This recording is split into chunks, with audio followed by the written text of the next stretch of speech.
Assalamualaikum warahmatullahi wabarakatuh.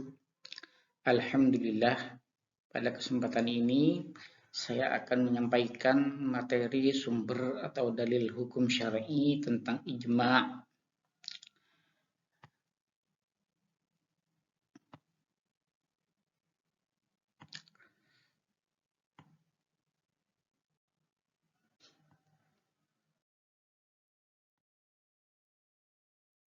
Ijma' atau konsensus. Pengertian ijma' itu adalah kesepakatan seluruh mujtahid setelah wafatnya Rasulullah Shallallahu Alaihi Wasallam terhadap ketentuan hukum suatu kasus. Jadi ijma' itu terjadinya setelah wafatnya Rasulullah. Pada saat Rasulullah masih hidup, tidak terjadi ijma'. Kenapa? Karena semua ketetapan hukum itu berdasarkan ayat Al-Quran dan ketetapan dari Rasulullah SAW, dan para sahabat itu kalau sudah menyangkut urusan hukum sami'na wa ata'na terhadap Rasulullah SAW. Nah, kesepakatan yang dimaksud ini adalah kesepakatan seluruh mujtahid. Jadi yang dipertimbangkan itu adalah seluruh mujtahid. Siapa itu mujtahid? Jadi mujtahid itu yaitu seseorang yang memiliki kompetensi untuk menggali hukum Islam dari dalil-dalilnya. Seseorang yang telah memenuhi syarat-syarat mujtahid yang ditetapkan oleh para ulama dalam pembahasan syarat-syarat seseorang untuk berijtihad. Contoh ijma', misalnya Al-Quran mengharamkan seseorang menikahi ibu dan putrinya dalam Quran surat An-Nisa ayat 22. Hurrimat 'alaikum ummahatukum wa banatukum. Diharamkan bagi kalian menikahi ibu-ibumu dan anak-anak perempuanmu. Nah, keharaman menikahi ibu dan anak perempuan ini ditegaskan di dalam Al-Quran. Kemudian telah terjadi ijma' bahwa ayat tersebut mencakup keharaman menikahi nenek dan cucu perempuan. Jadi keharaman menikahi ibu itu menurut ijma' mencakup keharaman menikahi nenek dan seterusnya ke atas. Demikian juga keharaman menikahi anak perempuan itu meliputi keharaman menikahi cucu perempuan, cicit dan seterusnya ke bawah.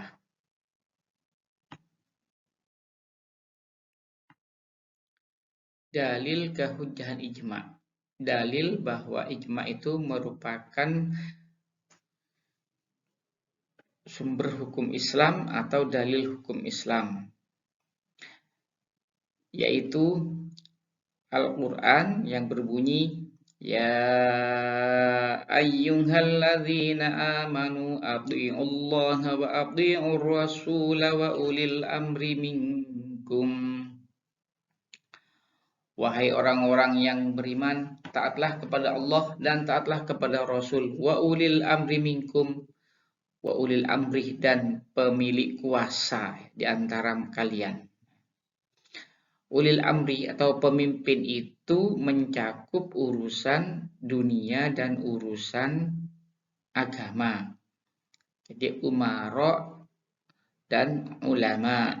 Nah, di sini dari kehujjahan ijma'nya itu yaitu pada wa ulil amri minkum, yaitu pemimpin dalam urusan agama. Nah, apa yang disepakati oleh para ulama, khususnya para mujtahid itu wajib ditaati berdasarkan ketentuan ayat ini. Dalil kehujjahan ijma' itu juga terdapat di dalam hadis Nabi. An Anas bin Malik yaqulu sami'tu Rasulullah wasallam yaqul. Dari Anas bin Malik yaqulu Dia berkata, sami'tu Rasulullah sallallahu alaihi wasallam yaqul, saya mendengarkan Rasulullah sallallahu alaihi wasallam bersabda, inna ummati, sesungguhnya umatku, la tajtami ala dhalalatin, tidak akan sepakat terhadap suatu kesesatan atau sesuatu yang salah. Jadi Nabi menjamin bahwa umat Nabi Muhammad tidak akan bersepakat terhadap sesuatu yang salah.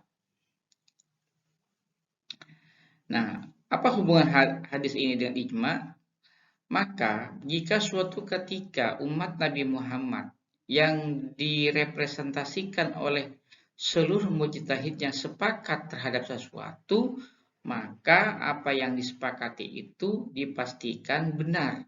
Sebab tidak mungkin umat Nabi Muhammad itu sepakat terhadap sesuatu yang salah. Demikian argumentasi cara beristidlal dari hadis ini terhadap kedudukan ijma sebagai dalil hukum syar'i.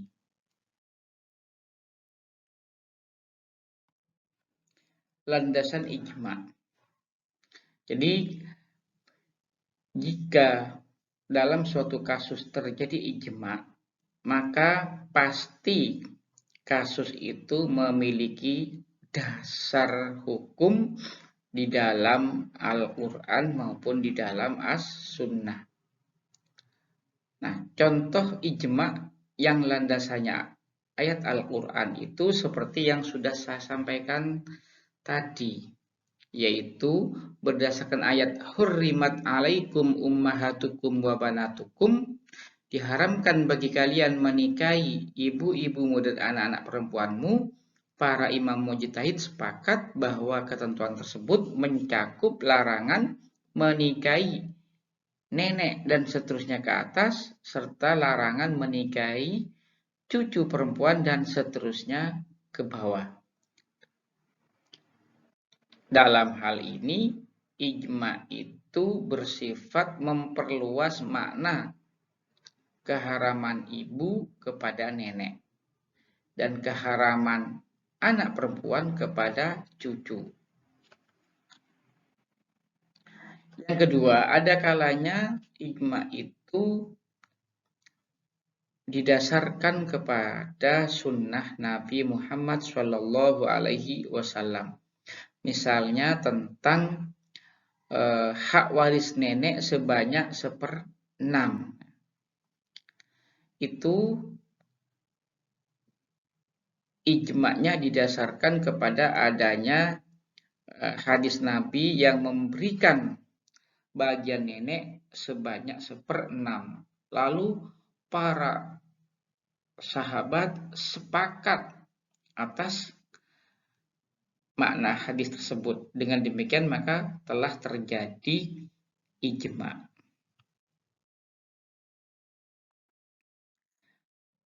Berikutnya macam-macam ijma'. Ijma' itu ada dua macam. Yang pertama itu adalah ijma' sharih dan yang kedua adalah ijma' sukuti.